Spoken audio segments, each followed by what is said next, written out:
नमस्कार मंडळी, स्वागत आहे तुमचं मराठी एक्सप्रेस आपल्या लोकप्रिय चॅनलमध्ये. मनोज जरांगे पाटील यांची डिफेंडर आणि सुभाष भोसले हे काय नातं आहे बघूयात आजच्या या व्हिडिओमधनं. तर सुभाष भोसले यांच्या आलिशान डिफेंडरची चर्चा ही सर्व महाराष्ट्रभर झाली.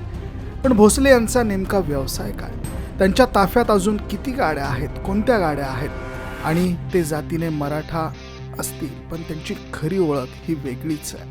आणि हे सगळं सांगणारा हा व्हिडिओ आपण तुमच्यासाठी मंडळी घेऊन आलो आहोत. मनोज जरांगे पाटील सध्या पश्चिम महाराष्ट्राच्या झंझावती दौऱ्यावरती आहेत आणि सर्वात जास्त चर्चा होतीये ती वापरत असलेल्या आलिशान डिफेंडर गाडीची.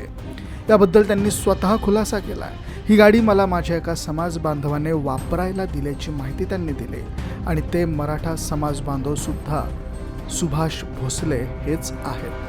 सोलापूर जिल्ह्याच्या सांगोला तालुक्यातील चीक महूद गावचे ते रहिवासी आहेत. सुभाष किसन भोसले हे एक प्रगतिशील शेतकरी तर आहेतच, पण सोबत ते सोन्याचे व्यापारी देखील आहेत.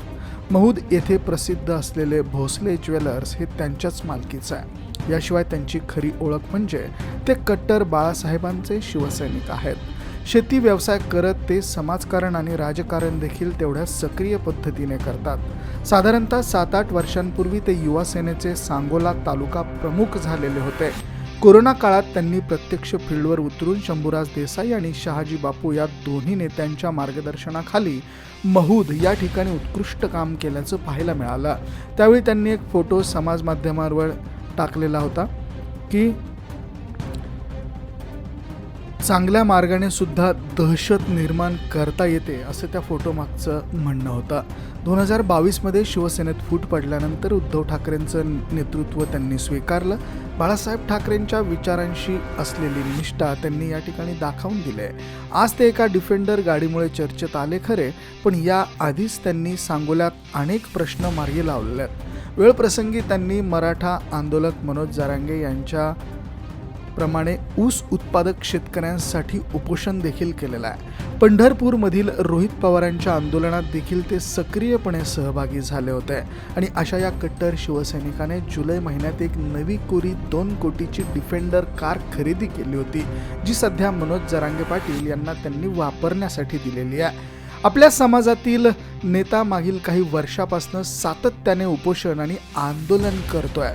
त्यामुळे त्यांची तब्येत व्यवस्थित राहावी, त्यांना प्रवास करताना आराम मिळावा, यासाठी ही डिफेंडर गाडी त्यांनी पाटलांकडे दिली असं त्यांनी यावेळेस सांगितलं. माझ्या गाडीत पाटील बसले म्हणजे देव बसला असं देखील त्यांनी सांगताना सांगितलेलं आहे. अनेक वर्षापासून माझं स्वप्न होतं आणि आता ते पूर्ण झालं आहे. माझी गाडी फिटली. तर सुभाष भोसले हे मोठ्या मोठ्या आलिशान गाड्यांचे चाहत्यात. त्यांच्या ताफ्यात सर्वात महागडी ही डिफेंडर गाडी आहे, जी मनोज जरांगे पाटील यांना त्यांनी वापरण्यासाठी दिली आहे. दुसरी गाडी म्हणजे टोयोटा फॉर्च्युनर त्यांच्याकडे आहे, जी 2024मध्ये त्यांनी घेतली होती. आणि त्यावेळी त्यांनी मुंबईतील दसऱ्या मेळाव्याला जाताना संपूर्ण काचेवर शिवसेनेची डिझाईन केलेली होती. याशिवाय त्यांच्याकडे महिंद्राची स्कॉर्पिओ एन, महिंद्राची थार आणि सुझुकीची एर्टिगा अशा इतर गाड्यांचा देखील समावेश आहे. या सगळ्या गाड्यांचे एक खास वैशिष्ट्य म्हणजे या गाड्यांचा नंबर हा 9001 असा आहे.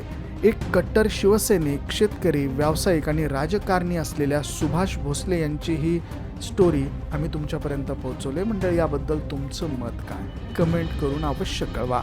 धन्यवाद.